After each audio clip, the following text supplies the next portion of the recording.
Now we have already studied that how the new viruses are emerged, how the virus antigenic shift and antigenic drift, how the virus take advantage, why the virus are the very clever organisms, how they make the mutations and they are adjusted according to the environment. Now we will see the emerging viruses. Some of the emerging viruses which are just emerged a few years ago, we will see them and we will see what are those. What are the new emerging viruses? The viruses which are discovered, just newly within last few years, and their potential to increase in their incidence.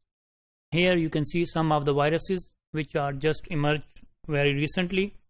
We can see here, and some of them are really re-emerging. This is the color is shown that newly emerging: hepatitis C, Rift Valley virus, MERS, SARS, avian influenza, different strains of the avian influenza, H5N1, very important, Nipah virus, the enterovirus, enterovirus, we will see them one by one, monkeypox, Lassa fever, and these are the re-emerging viruses which were already present, however they were not emerged and now they are re-emerging again. Maybe they were already present, fever, yellow fever. Developments facilitating the spread and advancing the facilitated controls. These are two different ways which are just playing very important role in the urbanization and in the emerging of the viruses. For example, facilitating their spread are the commercial air travel, because the human beings are always traveling from one place to the other place, and similarly the animals are also traveling from one place to other place, so they can be facilitating the spread. Global trade, the urbanization, the cities are going to be increasing and spreading, the unchecked population growth, and then the climate change, they play a very important role in their facilitation. Advances in the facilitating control, the genomic sequencing to identify the emerging viruses, this is very important, and we can see that whether this is the new virus or not. Global communication networks, rapid diagnostic techniques with the molecular biology, and new approaches to the vaccines and the therapeutic designs have just played a very important role. So we will now see one by one there's new emerging viruses and their species and how they are. The severe acute respiratory syndrome is called as SARS.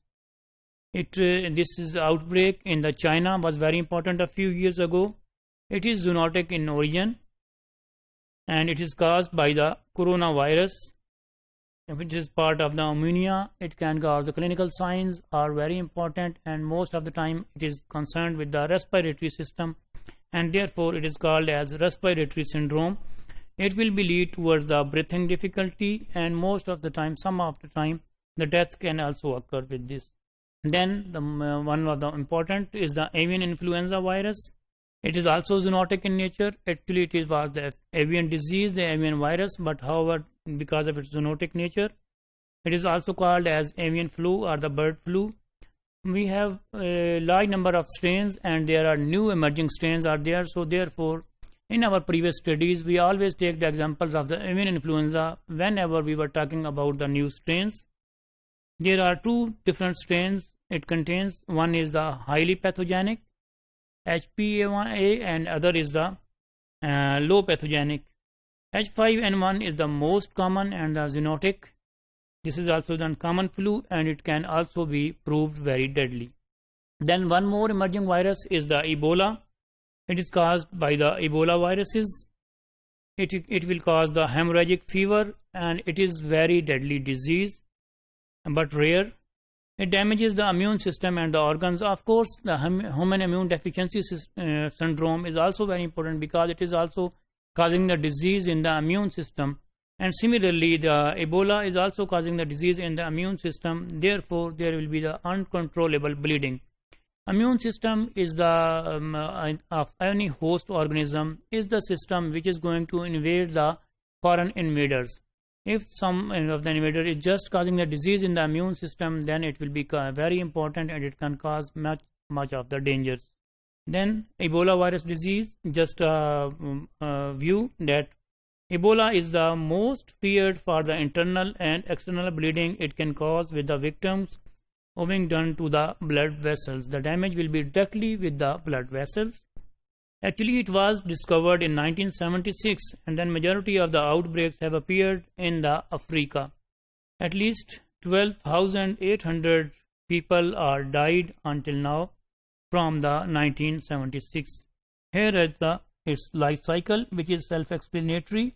You can see the infected animals and then the human beings, and it is very easily rupture the blood vessels and cause the symptoms. Incubation period is 2 to 21 days. These are the clinical signs which are shown: fever, severe muscle pain, and these are the diagram is already self-explanatory. You can see it. And then human immune deficiency virus, HIV. It is caused by the lentivirus. The disease caused is the acquired immune deficiency syndrome, which is also abbreviated as AIDS.